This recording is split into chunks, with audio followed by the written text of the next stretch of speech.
Hey people, DJ Vinyl Virgo here. Welcome to my channel. And this is the first in a series. Like I promised, I was going to be doing a series uh, that's going to pick up my spirits, I think, to be doing this. So, um, as you may know, one of my favorite artists is Shaka Khan. She's one of my favorite singers of all time.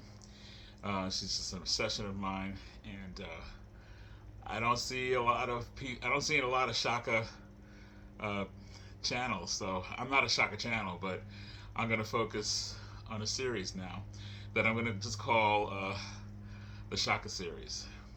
And this is Shaka Series 1. What it is going to be, I'm going to be going through each and every album of Shaka Khan, starting with the first Rufus album, because she was with Rufus featuring Shaka Khan for many years, starting around 1971-72 as a backup singer.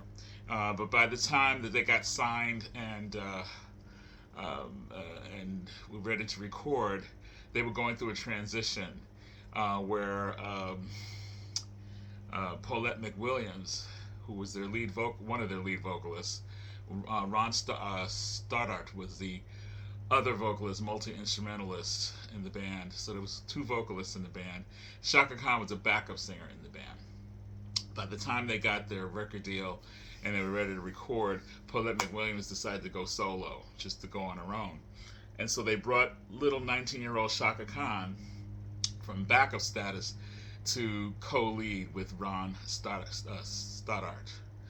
And that only lasted for one album, because when they started to do the second album, Ron jumped ship. I guess he didn't want to share with Shaka. I think they were starting to focus more on Shaka at that point by the second album. I'm assuming that's what happened. But anyway, I don't really know for sure, but I'm thinking that's probably what happened. So let's focus on the first album. This episode is only about the first album, and a lot of people don't know this record. Some people do. A lot of people don't know this record. It's just simply called Rufus. It's not Rufus featuring Shaka Khan, because remember, she was not the main focus when the band started. She was a backup singer. But by the time they recorded, like I said, she was in the band as a co-lead with Ron Stoddard. I believe this is Ron Stoddard right here. I believe that's who it is. And multi-instrumentalist and singer, decent singer, you know. Shaka Khan hadn't come into her own yet. She was still really great, but she hadn't really gotten the chops that you hear later on. She had the chops already, but she needed to hone it and to fine tune it and to make it something that was really specific to her, which she eventually did. In this album, you can tell she's just a 19-year-old kid, hungry, trying hard, doing her best work she can do, and being part of this band, the only girl in the band at this point.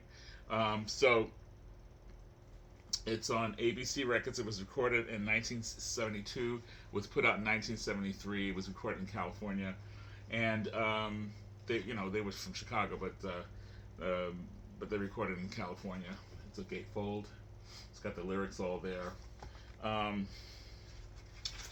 Let's see. It was produced by Bob Monaco, and they were lucky enough to get songs written by Alan Toussaint, Stephen Stills, and also by a very, maybe you know this guy, Stevie Wonder,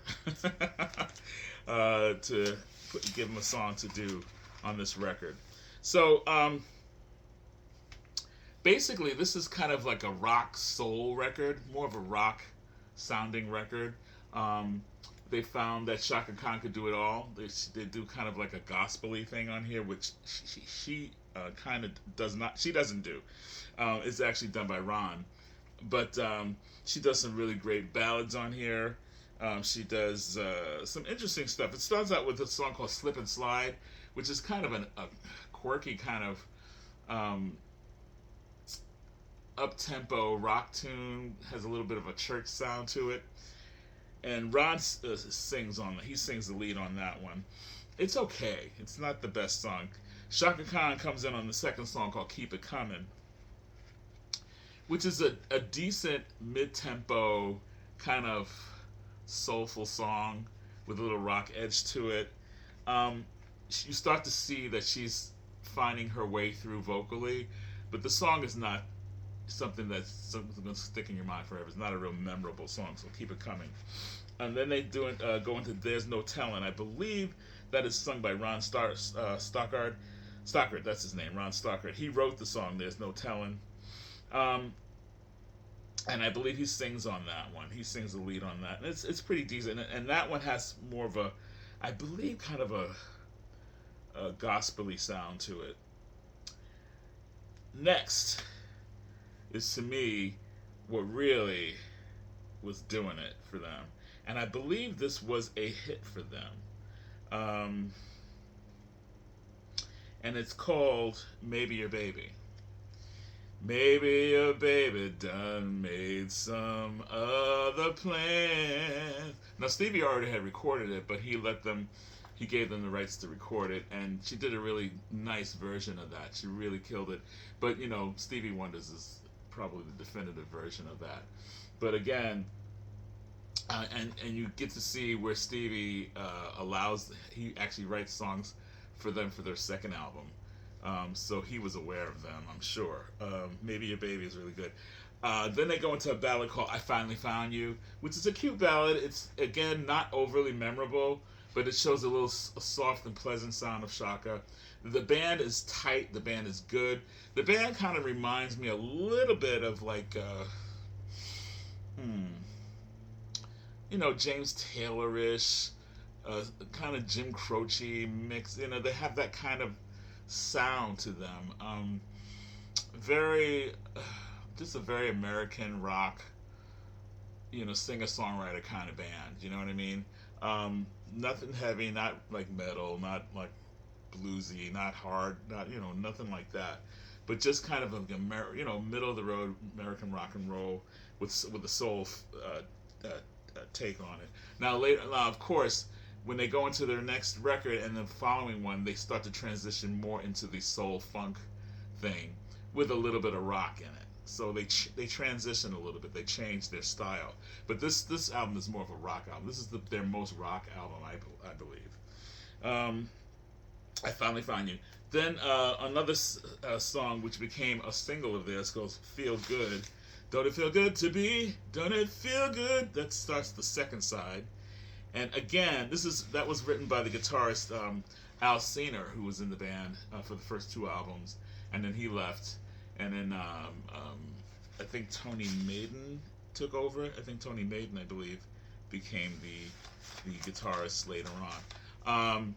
But it kind of has like a churchy sound to it. And it's cute,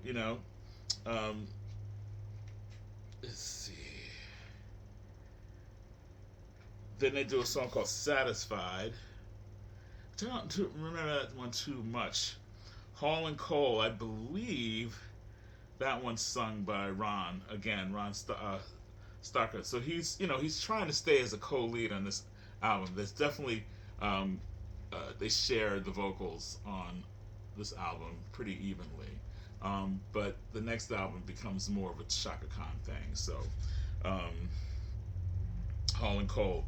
And then Shaka comes into her own with this record, this song. Alan Toussaint writes this song called "Whoever's Thrilling You Is Killing Me." Whoever's killing you, whoever's thrilling you is killing me. And she shows her range in this. I mean, she hits the high highs, she goes the deep down lows, just like a Sarah Vaughan would do. I mean, just killer, bluesy, soulful song. That's really a bluesy, soulful song on that one. And then they do this combination tune, songs written by Stephen Stills. They do a medley, and it's "Love the One You With" and "Sit Yourself Down," and it is pretty amazing. It's a really amazing version of "Love the One You're With." It's very different. It's done more sensual, a little slower paced, really kind of bluesy, sexy kind of thing. "Love the One You're With." They don't sing it more like "and the road and the distant glove." It's not that at all. It's more "and the road and the distant glove, not the eagle fly above," that kind of thing. And it's really she makes it her own on that, and then they transition into "Sit Yourself Down," which is kind of like a very almost again they go into that kind of church kind of sound, and Shaka just wails on it, and then they come back into "Love the One You're With," and they finish off with "Love the One You're With." Sit Yourself Down, and I think that's the last tune on the album. Yeah, that's it. That's everything.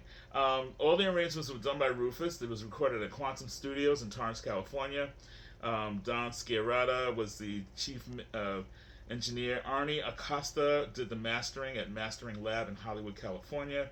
And lead vocals and backing vocals, Shaka Khan. Ron Stocker does the lead vocals and backing vocals, keyboards, and mellotron. Kevin Murphy, that's Kevin Murphy right here. He does organ, bass background vocals, organ, clavinet. Alcina does background vocals, lead and acoustic guitar. Dennis Belfield does background vocals and bass. And Andre Fisher is this guy back right here. He's the one that ended up marrying Natalie Cole, and he does drums and percussion. Okay, and he does a lot of the background vocals on "Maybe Your Baby." That's it. The photography was done by Mark Hauser. Album designed by Ruby Mazur. Mark Hauser did the photography on this stuff, and it's a good album. Now, if this was like their only record, I don't know if I'd be that into this band. I mean, I think it's good.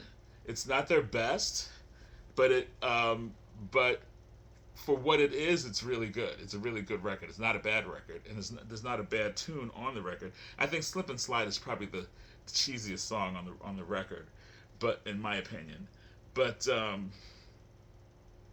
and Ron Stocker wrote that one, but it's kind of a silly song. But other than that, this is a really good beginning for this band. They still haven't found their footing yet. They're just trying to feel their way around, and they do a little of everything on this record, so it's kind of all over the place. So they don't really have like when the bands have a character, when the band has a mood, or you just know their style, or not just style, but just they have a certain character. You know what I mean? Like Led Zeppelin. When you hear Led Zeppelin, there's a certain character to that band that you know what they sound like. Pink Floyd, another thing, or Earth, Wind and Fire. They have a certain character. This is something that when you hear that music, you think that sounds like Earth, Wind and Fire to me. There was nothing here that really made you think that's Rufus. You would never. They haven't found that yet, and so you'll see as they go on, you start to hear what makes Rufus Rufus, and of course, in my opinion, Rufus is not Rufus without Shaka Khan. I mean, she just brought something to it that just, and they brought something to her too, because I think without these guys and without Shaka collaborating, the brilliance of what Rufus featuring Shaka Khan became would probably never have happened. It was all these characters plus Shaka in the mix that created what became Rufus, in my opinion. So this is just the beginning. This is the infancy of Rufus featuring Shaka Khan, but it's actually just Rufus. They're not Rufus featuring Shaka Khan yet. Just like the Supremes were the Supremes until they became Diana Ross and the Supremes. But so chapter 1 of the Shaka series. This is Shaka series number 1, and the record is called Rufus 1973. It's worth having if you're a Shaka fan. It's worth having just to hear her sing, and to see where they came from, how they first started to develop. They were all really young, and they're all really hungry, and they were definitely destined for greatness. But they were not there yet. But they definitely had something, obviously. Otherwise, they wouldn't have gotten signed in the first place. So, Rufus. Next time we were going to be talking about a record called Rags to Riches. That'll be chapter 2 or series number 2 on the Shaka series. So this is DJ Vinyl Vertigo signing out. If you haven't subbed to my channel, please do so. And also give me a thumbs up if you like this series. And if you have any suggestions or thoughts or any ideas about this record, or anything having to do with Shaka, put it in the comments section. I always like to hear from people. And anyway, that's DJ Vinyl Vertical saying, keep listening to great music and keep the faith. Take care, guys. Love you.